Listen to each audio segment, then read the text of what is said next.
Good morning সবাইকে।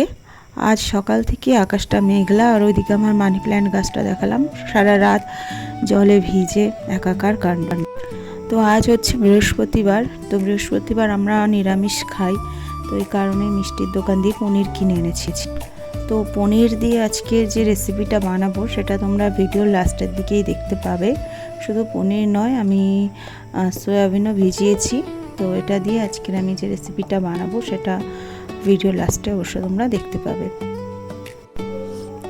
কি জানো তো, এই যে বোর্ডটা দেখছো, এই চপিং বোর্ডটা, এটা আমার হাজব্যান্ড কিনেছে। আমার হাজব্যান্ডের খুব শখের চপিং বোর্ড, যেটা আমি খুবই কম ব্যবহার করি।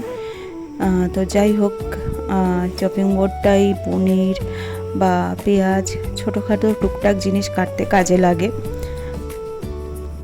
এই কারণে এখন মনে হয় ভালোই হয়েছে। যখন আমার হাজব্যান্ড চপিং বোর্ডটা কিনেছিল তখন বলেছিলাম, কেন কিনেছো, বেকার বেকার চপিং বোর্ড তো আমার কোনো কাজেই লাগবে না। তো এখন দেখছি এই বোর্ডটা সত্যি আমার খুবই কাজে লাগছে।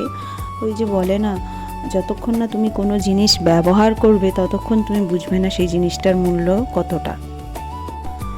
আজকের তোমাদের সাথে একটা কথা শেয়ার, সেটা হলো কি বলো তো, তুমি যতদিন হচ্ছে কি না মানুষের কাজে লাগবে, তুমি ততদিনই সেই মানুষটার কাছে মূল্যবান।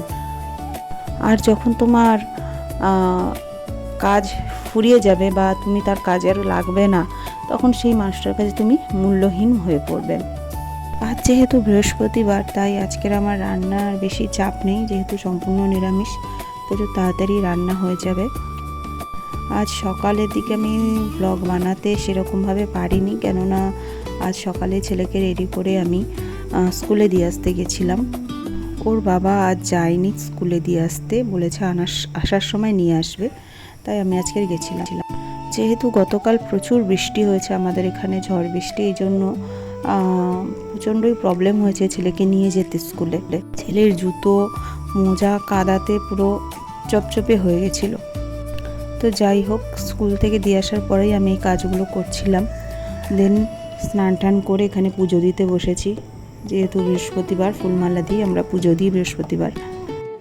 আজকে বৃহস্পতিবারের মেনু খুবই সিম্পল, সেটা হচ্ছে ভেজ বিরিয়ানি, যেটা সবজি, সয়াবিন আর পনির দিয়ে বানিয়েছি। আর এখানে আছে রায়তা, যেটা আমি শসা আর লঙ্কা দিয়ে বানিয়েছি। এই হচ্ছে সিম্পল মেনু।